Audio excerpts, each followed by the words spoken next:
Shalom saudara-saudari, tetap bersemangat dan berpengharapan di dalam Kristus Yesus. Karena bersama Tuhan, kamu pasti bisa.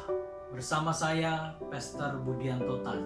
Hari ini, saya mau menguatkan kamu dengan membahas tentang kebersamaan. Satu kata ini sangat besar maknanya jika kamu dapat mempraktekkannya. Karena melalui kebersamaan, segala sesuatu yang mustahil menjadi mungkin. Bayangkan sebuah gedung yang megah di Jakarta. Apakah bisa dibangun seorang diri? Namun jika dikerjakan bersama, bangunan itu akan terbangun dengan megah dan besar yang dapat dilihat oleh semua orang. Tentu bicara kebersamaan ini tak terlepas dari kesehatian dan sejiwa, bahkan serasa. Terutama dalam hal memiliki. Sulit bagi setiap kita untuk memahami ini, apalagi dalam kondisi seperti ini di era sekarang ini. Terlebih dalam skala yang lebih kecil, yaitu keluarga.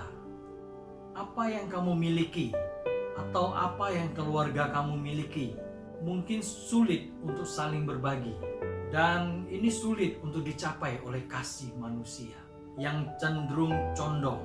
Tapi bukan berarti mustahil untuk terwujud ketika kamu mengerti kasih Kristus. Lebih dari sekedar kata, namun lebih kepada prakteknya. Kasih Kristus adalah kasih yang suci, mulia, dan tanpa syarat. Melihat kondisi dunia sekarang ini, begitu banyak yang hanya hidupnya memikirkan diri sendiri. Hidup dalam keegoisan diri, bahkan kehilangan kasih terhadap sesama. Ini merupakan tantangan bagi gereja Tuhan dan anak-anak Tuhan untuk menghidupi terang dengan praktek, bukan hanya sekedar menyodorkan firman Tuhan. Dunia tak mengerti firman Tuhan jika hanya berbentuk teori, tapi dunia akan mengerti firman Tuhan jikalau kamu mempraktekkannya. Tantangan ini datang dari segala aspek kehidupan. Tinggal bagaimana gereja dan anak-anak Tuhan bersama dan teguh untuk menjawab tantangan saat ini. Dahulu kita tahu kehidupan yang harmonis, bersatu, bersama, dan saling memperhatikan satu dengan yang lain untuk saling menguatkan. Mereka dikaruniai kasih yang melimpah. Kenapa pada zaman sekarang ini terjadi sebaliknya? Kasih semakin banyak orang, semakin dingin. Penyebabnya adalah karena kita tidak mau dikuasai oleh kasih Kristus. Namun sebaliknya kita dikuasai oleh kekhawatiran, ketakutan, bahkan ketamakan yang akan membuat kita kehilangan kasih Kristus.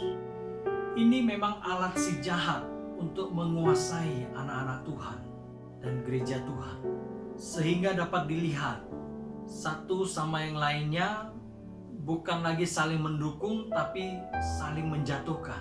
Bukan lagi sama-sama membangun, tapi saling menghancurkan, berkompetisi dengan cara yang tidak sehat.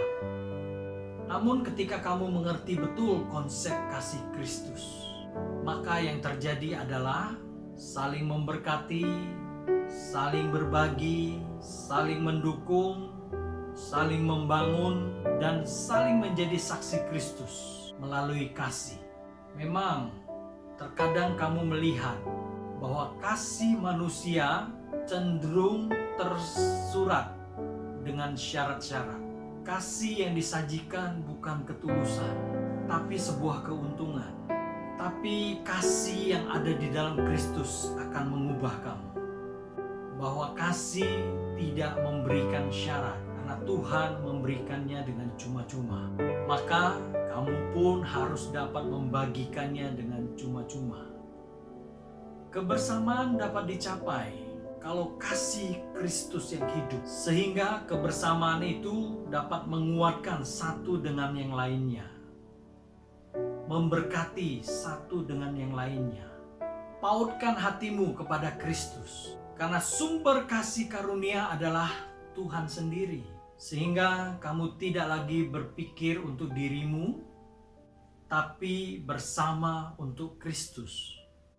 Kebersamaan akan semakin membuat kita kokoh. Kebersamaan dapat membangun banyak hal menjadi nyata. Mengertilah konsep kepemilikan, kepunyaan Tuhan. Maka kamu tidak lagi hidup untuk dirimu sendiri, tapi juga untuk orang lain. Menciptakan kesatuan, bukan satu, maka akan terjalin yang namanya kebersamaan. Kebersamaan untuk memuliakan nama Tuhan Yesus.